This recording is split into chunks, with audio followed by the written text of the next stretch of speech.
सांगली जिल्ह्यातील कृष्णा भीमा खोऱ्यातील पूर आपत्ती नियंत्रणासाठी जागतिक बँकेच्या सहाय्याने महाराष्ट्र प्रतिसादक्षम विकास कार्यक्रम अंतर्गत कोल्हापूर, सांगली, मिरज, कुपवाड, इचलकरंजी शहरात हवामान बदलावर आधारित पूर, उष्णतेची लाट, वादळ यासारख्या आपत्तीपासून होणारे परिणाम कमी करण्यासाठी उपाययोजनेबाबत राज्य शासनाच्या मित्र संस्थेच्या माध्यमातून 3200 कोटींचा प्रकल्प मंजूर करण्यात आला आहे। या प्रकल्पाअंतर्गत शासनाच्या महसूल, आपत्ती व्यवस्थापन, मदत पुनर्वसन विभागाकडून 963 कोटींच्या कामांना प्रशासकीय मान्यता देण्यात आली असल्याची माहिती राज्य नियोजन मंडळाचे कार्यकारी अध्यक्ष, मित्र संस्थेचे उपाध्यक्ष आमदार राजेश क्षीरसागर यांनी पत्रकार परिषदेत दिली।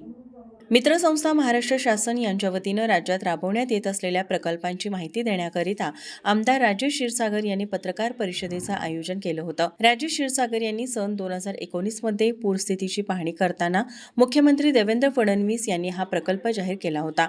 उपमुख्यमंत्री एकनाथ शिंदे हे मुख्यमंत्री असताना या प्रकल्पास मूर्त स्वरूप प्राप्त झालं आणि या प्रकल्पास मंजुरी मिळाली। जागतिक बँकेच्या माध्यमातून 3200 कोटींचा कोल्हापूर, सांगली पूर नियंत्रण प्रकल्प मंजूर करण्यात आला। यामध्ये जागतिक बँकेचा 70% आणि महाराष्ट्र शासनाचा 30% हिस्सा असणार आहे। यामध्ये प्रामुख्याने कोल्हापूर, इचलकरंजी, सांगली, मिरज, कुपवाड महापालिका क्षेत्रातील पुराच्या पाण्याचा निचरा करणे, जलसंपदा विभागाच्या माध्यमातून नद्या नाल्यांची उंची रुंदी वाढवणे, राधानगरी धरणाचे स्वयंचलित दरवाजे मॅन्युअली करणे आदी कामांचा समावेश आहे।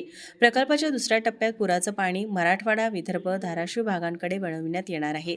याकरिता 10,000 कोटींच्या प्रकल्पावर शासनाचं काम सुरू असून हाही प्रकल्प लवकरच हाती घेण्यात येणार असल्याचं आमदार राजेश क्षीरसागर यांनी सांगितलं। कोल्हापूर आणि सांगली जिल्ह्यामध्ये 2019 आणि 21ला जी पूर परिस्थिती निर्माण झाली होती, त्यामुळे जवळपास 2019ला 4,500 ते 5,000 कोटी आणि 21ला 4,500 ते 5,000 कोटी या कोल्हापूर आणि सांगली जिल्ह्याचं नुकसान झालं होतं। तत्कालीन मुख्यमंत्री फडणवीस साहेबांनी त्यावेळी जाहीर केलं होतं की पूर नियंत्रणात आणण्यासाठी आम्ही एखादा प्रकल्प राबवू। मला या ठिकाणी सांगण्यास अत्यंत आनंद होतो की महाराष्ट्र इन्स्टिट्यूशन फॉर ट्रान्सफॉर्मेशन या संस्थेच्या माध्यमातून, मित्रा या संस्थेच्या माध्यमातून आम्ही 3200 कोटीचा MRDP प्रोजेक्ट राबवत असून त्यातली पहिली प्रमा कोल्हापूर आणि सांगली जिल्ह्यासाठी 963 कोटी रुपये वर्ल्ड बँकेनं मंजूर केले असून लवकरच या ठिकाणी त्याची टेंडर होतील आणि पुढच्या काळामध्ये पूर परिस्थिती या दोन्ही जिल्ह्यामध्ये उद्भवणार नाहीत याचं एक पहिलं पाऊल पडलंय असं म्हटलं तर चुकीचं ठरणार नाही।